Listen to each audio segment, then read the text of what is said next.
Welcome back to the Rules of Engagement. About to talk about next segment about using Phoenixes in PvP. But first, let me remind you guys, if you enjoyed any of that stuff you saw in that promo video, if you want to be a part of making cool game art, like all these great Starcraft art scenes, any of the art you see that's being used in this show or in any game, first, before you can do that as a career, you've got to get yourself an education. www.fullsail.edu/MLG. If you open that URL, there's a brief form there you can fill out what different programs you may be interested in, give you more information about that, and you can look about that as a potential career opportunity if you're interested in being part of what makes all the magic happen. I encourage you to check it out. Education is important, and it's a career that will be around forever as video games are amazing. So we're always going to be making them. So let's get into our next segment, which is going to be using Phoenixes in Protoss versus Protoss. Talk about a couple things here. First, we're going to take a look at a couple of different potential openings you can use in Phoenix Mirror. Then we're going to talk about early game Phoenix Mirror, like the way to control the Phoenix and some little shenanigans that can go along in the execution of the early game. And then mid-game transitions. What should you do when you get stuck in this Phoenix War type situation? So, jumping into the game, we're going to start off this one quite early at just a 320 mark. And we're going to notice here, Baby Knight. His second gas is not quite done yet. He got the cybernetics core before that second gas. On the other hand, our player called Bones, he's a GM on the beta. Baby Knight, of course, is an amazing pro gamer, so I don't need to see. Bones is one of the GMs on the beta. He played in our King of the Hill we have on last Friday. He already got a second gas. He got a second gas before the Psy Core. His Psy Core is slightly later, but he's got more gas. And if you get the faster double gas, it potentially allows for earlier tech, whether it's Phoenixes, Dark Templar, Colossi, any type of high-tech unit. You need gas to get. Earlier gas lets you get that a little bit faster, but it does slow down your warp gate timing so your opponent can know you're not rushing them. The advantage, of course, is access to the earlier tech. As you can see here, as we fast forward through this game, he could be getting a Sentry right now, and he could also queue up a Stargate as soon as he gets 150 minerals, right? As soon as he gets the minerals here, he started warp gate, so down a little bit. He could boom right now, almost. Where's his money going? Okay, right now he could be getting a Stargate. And if we look over at Baby Knight's screen, right, he's getting a Stargate too, but he doesn't have the same investments. He only has the one Sentry, whereas if we look over here, he's got basically 210 gas saved up in 700. He's just a little more gas. So he could get the Stargate a little bit faster than Baby Knight. Instead, he's investing in the Mothership Core and the Stalker and getting the Stargate slightly later. So it ends up he's just being really paranoid about an early rush, getting the Mothership out so he can be safe against that, getting the Stalker out so he can kill probes better. But the double gas does allow for slightly earlier and faster Phoenixes. Now, the next thing we're going to notice is Baby Knight is dying with his Phoenix, whereas Bones is using a hallucinated Phoenix. So one thing that's really awesome about early game Phoenixes now in Heart of the Swarm is these Sentries start out with hallucination. So your first Sentry, once it gets 100 energy, by now you know you're not being rushed because there's not an army. You haven't had to force field your ramp. There's not an army waiting there to kill you. So there's no reason not to send this hallucination scout out yet. And it does multiple things. One, it'll tell you if your opponent is going Dark Templar rush, if they're expanding, and then you can know if you need to be worried to get cloak, if you should counter expand, get ready to launch an attack, etc.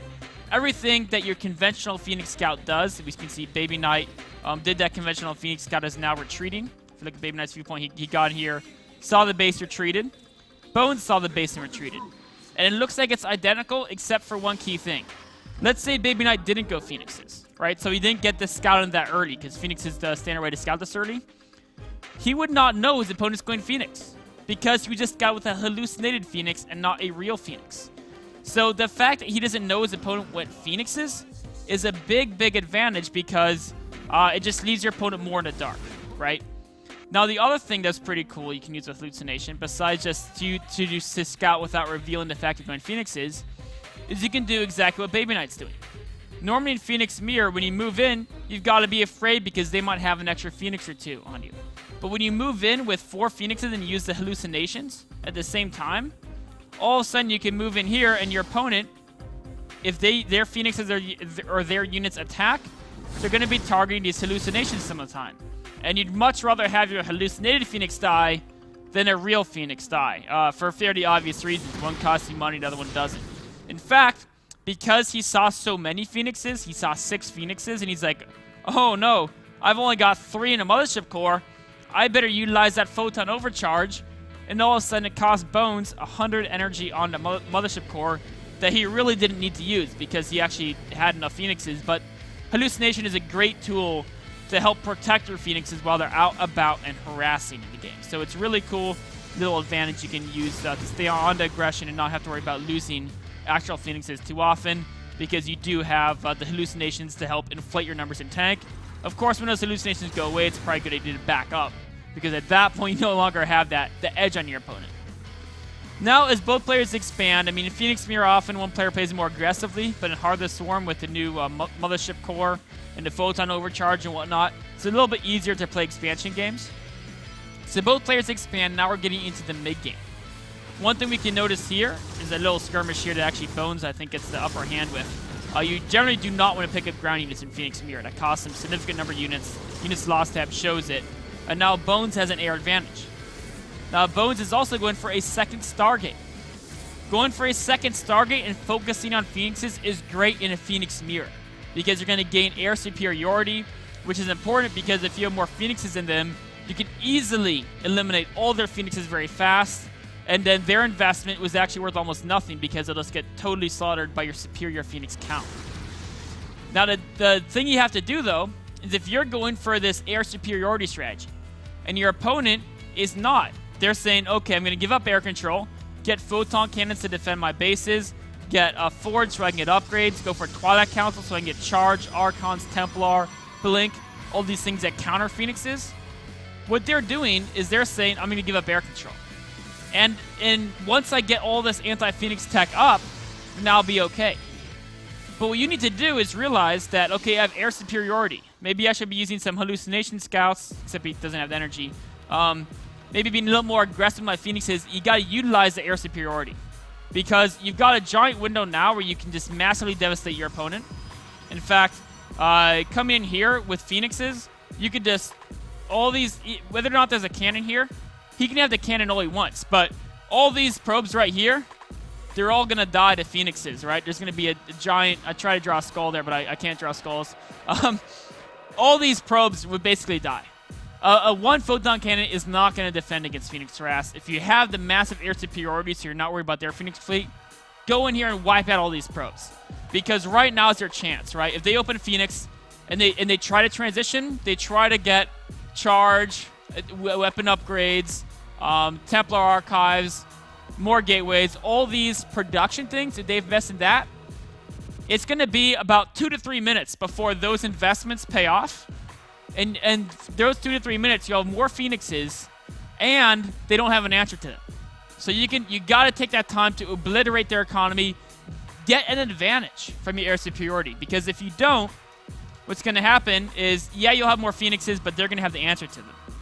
So the air superiority strategy of getting that second Stargate, I totally agree with, but you've got to be on top of doing damage, because if you don't utilize it, what's going to happen is eventually the game's going to get to a giant battle. And you know what? Phoenixes are not bad in a giant battle, but they're not great. And especially if you've been sacrificing economy, we can notice here, you know, Baby Knight has a slightly faster third base. Baby Knight has 9 more workers here. He's got more economy. If you've been making sacrifices to get this air superiority, you better use it. Because in a giant battle, you're going to run into a problem where you're going to lose because the Phoenixes aren't super cost efficient in the battle. Now we can see here, who's doing the damage, right? Baby Knight's doing the damage. He's in there harassing probes. And you know what's going to happen? His Phoenixes are going to cut off. They're all going to die. Because in Phoenix Mirror, if you run to the other side of the map, it's pretty easy for your opponent to cut you off. But this is a point in the game where Baby Knight has made up all his costs, right? I mean, if we look at, let's actually jump back in the game. Oops. Look at this production tab, right? Charge is about done. He's already got Archons on the way. He's got his anti-Phoenix tech ready.